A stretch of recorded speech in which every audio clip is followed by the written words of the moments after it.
Hi guys, welcome back to my podcast. I'm fine, by Mohanna, by me. So, it is December 29th. So it's the last couple days before the new year. So I am just going to talk about that. I'm going to reflect about the year that I had. So this year, oh God, this year has been a little rough for me. I feel like these past years have kind of been rough for me, but this year, how would I describe this year? I don't know. I just feel like it was so many curveballs thrown at me this year that I'm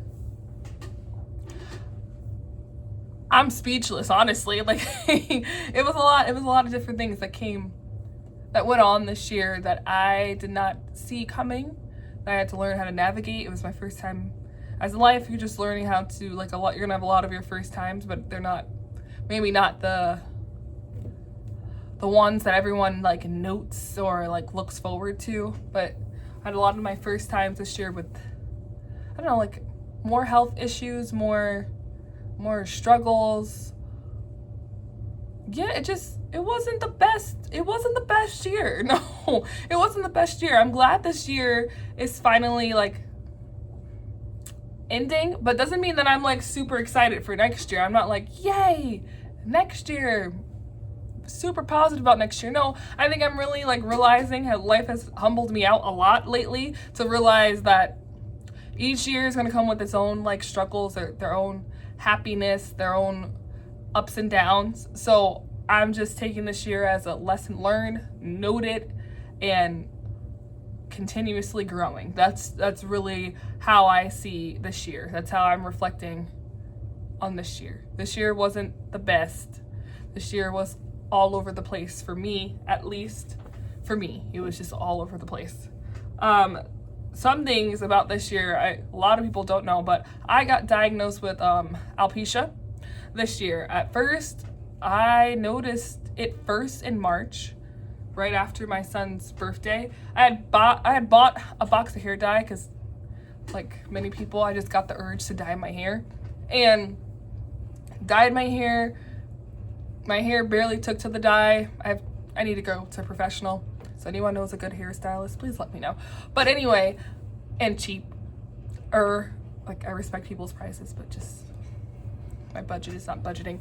But anyway, so I dyed my hair. A couple days later, I noticed like a little, like my hair was just like falling out. But I expected that. It was box hair dye. Besides, I shed a lot. I have a lot of hair, so my hair sheds a lot. It's all over the place. So it was nothing out of the norm until it became out of the norm. So I'm like combing my hair, and I noticed like clumps of hair, and I'm like, ooh, that's a problem. And then I'm like, okay, well maybe I just like combed it too hard. My husband's always saying that I'm like pulling my hair out when I comb. My mom was very rough with me growing up. I just, that's how it was. You just comb it out really quick. But anyway, so then I didn't pay that any attention, and then another couple weeks go by, then I noticed like, okay, it's really shedding.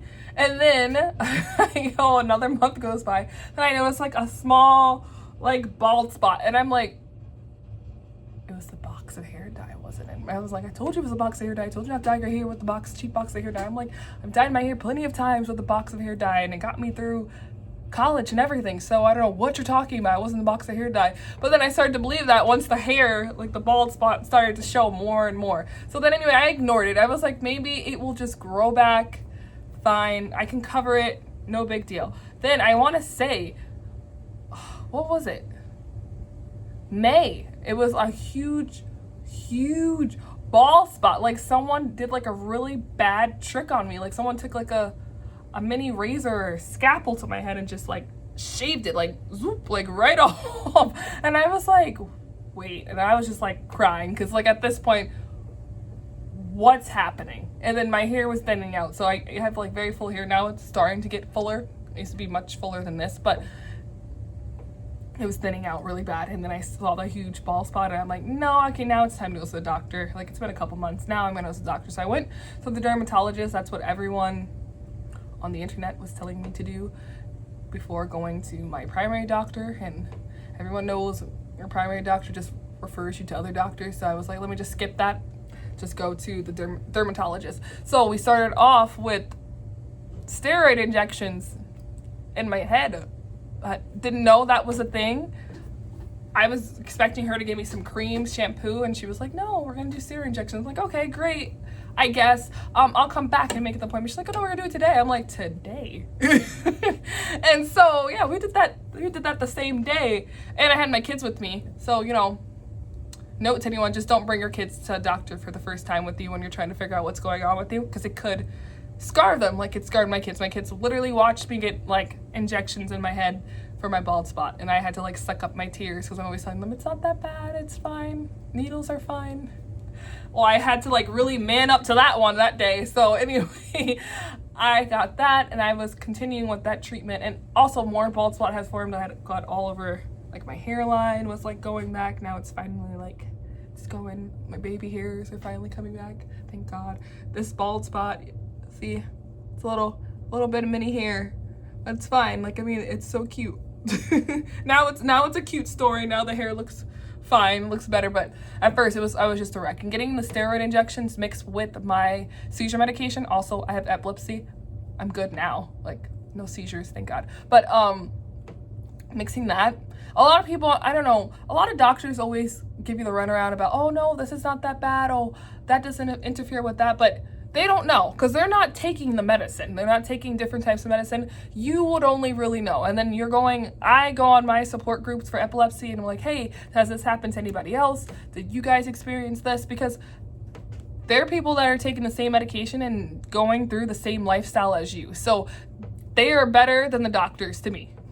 They don't know everything, but they're better. At least they can tell me if I'm going crazy. Because when you go to the doctor, like, oh no, that doesn't cause that. Oh no, that doesn't interfere with that. Oh, really? And I'm like, no, like, I have not been like this before I started taking this medication. So weird. But I recently took a break from the injections because, one, it's painful. Like she said, it was going to be sore, and it shouldn't be sore days after, but it hurts. Like, oh, it hurts. It does. Like, especially the hairline one, it hurts. It's like, it's a thin needle. It wasn't like a huge needle. It was a thin needle, but it's like stabbing you, poking you like 5-10 times in the same spot to make sure you get all those spots so it can stimulate the hair growth. And you have to do it. I mean, or unless you want to be bald. I mean, that's also another option. Luckily, I was in a place when they caught it early, so my hair could grow back. And it's a chance that this can all start all over again. And alopecia, she was telling me it can either come from thyroid or lupus. And my primary doctor, when I told her, she was like, it's in the fine print of the medication I'm taking for my seizure medication that it could also cause hair loss. But they're not gonna take me off my seizure medication because obviously if it's working, they're not gonna take me off, because me not having seizures is more important than my hair falling out. Which is true, but like, I don't want to be bald. Like, a lot of girls feel like their hair is their best assets of them, and that's how I feel. Like, my face is personally too fat to rock a bob or a ball head. I don't have the face for it. Like, my face, no, I don't have the face for it, but it's okay.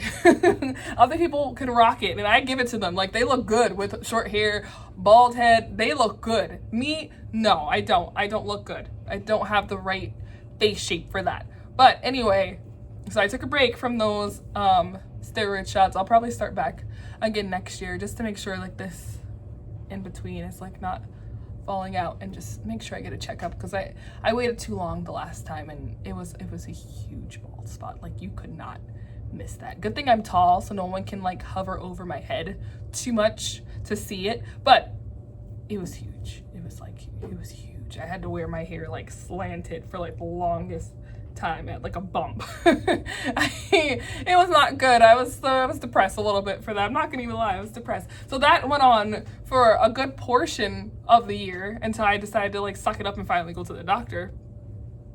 That happened. And also with seizure medication, just in general, like the side effects of taking it, it's not all good and dandy. It's not like you get used to it. It's just something you learn how to live with. Like, for example, my seizure medication makes me feel super, super exhausted. And being a mom, you're already exhausted. So taking medicine that also makes you exhausted and tired and weak all the time is not a positive thing. It's not something they're like, yay, I'm gonna take this to make me feel better. And it's making me feel better in some aspects. Like, yeah, and I'm not passing out and having seizures, but I'm also tired and I have kids that depend on me and I have work and I have a real life and I'm only 27. I still have a whole bunch of life to live and things to do and people count on me. I'm the mom, so like I have to do stuff. So that by itself every single day is a challenge, just to get out of bed, to continue doing what I'm doing, working, feeding the kids, doing laundry, driving Nay to school, like everything is a challenge for me. But you just roll with the punches. You have to keep rolling with the punches. Even sometimes I wake up and I can't even have like no grip strength. I can barely open a bag of chips. Like it's like so bad. And I'm like, used to be like the strongest person in the world to me, to myself. I used to be very strong. I consider myself pretty strong. I used to move furniture when I was like 10, like no lies. So I consider myself really strong. So for me not to be able to do certain things, it bothers me so bad. It bothers me so bad. And I have to constantly keep telling myself like, it's okay, it's fine. Just, okay, next day I can probably do it. Or okay, if I can't do it this day, maybe the following day or the next week or the next month I can do it. I can build strength. And that makes me depressed by itself. So this year also, I would say what I found out that I did, well, I was happy that I did it. I exercise. For people who know me, no, I do not exercise. Like I told you in like the previous video, I run and I look like a dinosaur. I just don't look right running, but I have been running. Thank you to my husband. He was teaching me how to run. We were running down that hill in Gary Mountain, but yeah, I did that. I lost 10 pounds this year, which is good. So that means I only have less than 10 pounds to lose. So I get back to my pre-pregnancy weight before I had my son. Anyone who got pregnant during COVID and you were just sitting home eating, collecting stimulus checks, it was like a win and lose situation, because you were winning because you were just had all this money just to eat and sit down and chill and relax and just enjoy your pregnancy for the most part, you know, without everything being closed down, but for the most part. But after that, like, I know I wasn't the only one. I gained so much weight. I gained so much weight. And I thought, I was so naive. I'm like, oh, I'm 23, 24 when I had my son. I'm like, oh, the weight will just melt right off like it did with Nay. Like, mind you, I was 18, 19 when I had my daughter. And I lived like a very active lifestyle. I was going back to school in New York in the Bronx. So I was walking up and down the stairs. I was active. Like, so you go from that to like being home. You're not losing the weight is not melting off unless you're like actively trying to melt it off. So it took me a while, but I lost 10 pounds. I started working. I was on a good streak from February, like my birthday. When I looked at my birthday pictures, I was like, nah, I refuse to be this chunky to next year. So from February to September, I would say I had a good streak of like exercising almost every day, taking breaks, eating healthy. Of course, I had cheat days. Everyone has cheat days. Everyone has a week when they just like mess up and screw up. Yes, I had all of that. But I was like, for the most part, good. I was good. I was very proud of myself because for the first time, I was exercising and I like build up my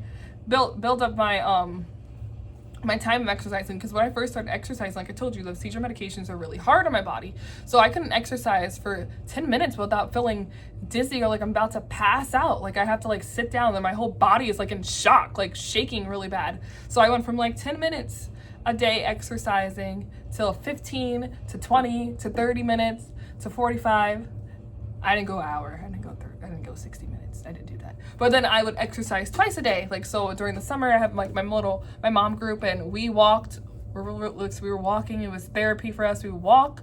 And then some days when my mom had the kids, me and my husband would go running or jogging together. So it was nice. It was nice to have that outlet. And I was exercising really hard also to get my mind off of things. Like I had a lot of stress this year. This year was stressful and challenging financially, mentally, spiritually, everything. This year was a lot. It was a lot. We have a bouncy house business. That bouncy house business this year was in the negative. And anyone who owns a business would know, like, you're going to have sometimes where your business is not going to do that well. We didn't take a loss, but we didn't gain anything like we did in the years previous. But prayerfully, this year going in, it will be more in the positive.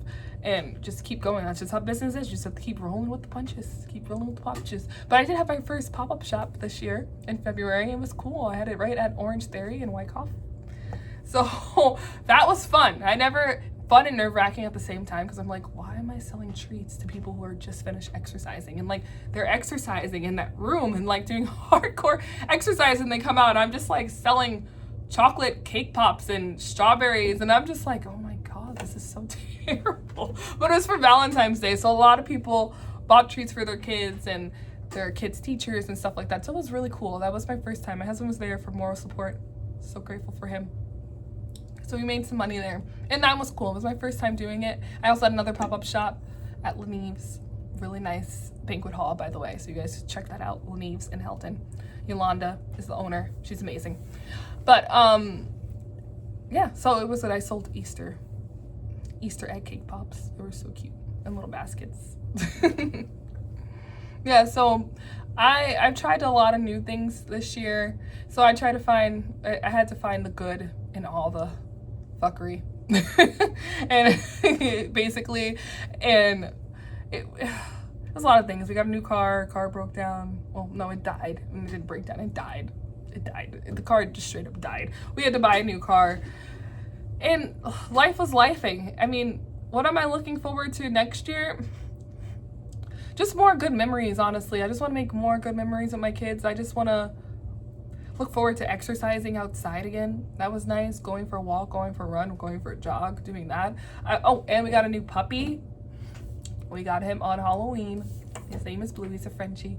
So I look forward to taking little walks with him, even though I heard they're very lazy. So I might need a stroller or a wagon for him, and then like just like run pushing him like some other moms I see doing. My son would not sit in the stroller, so I could never run with him. Like, and he has trust issues, so he will not let me run with the stroller with him.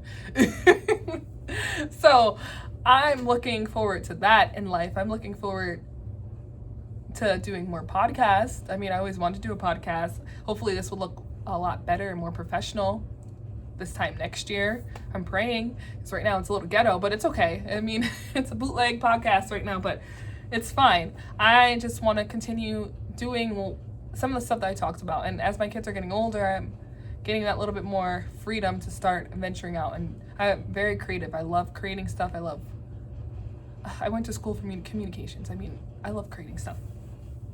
And so I'm just looking forward to do some of that stuff. And I also said every year I say this, but I do want to do one of those like little live cafe performances. I'm a little rusty with singing, but I would like take my little ukulele and just like sing, or someone else can play guitar or ukulele for me, because I'm not the best at playing it. I'm still very beginner level. But if I can just play like a little song and sing a little song in front of like a couple people, that's something I want to do. I want to get back to performing. I love performing. I miss performing. I miss singing in front of people. I miss it so much. I stopped singing once I had my daughter. Stopped performing, stopped singing, just stopped all of it. I stopped, just stopped.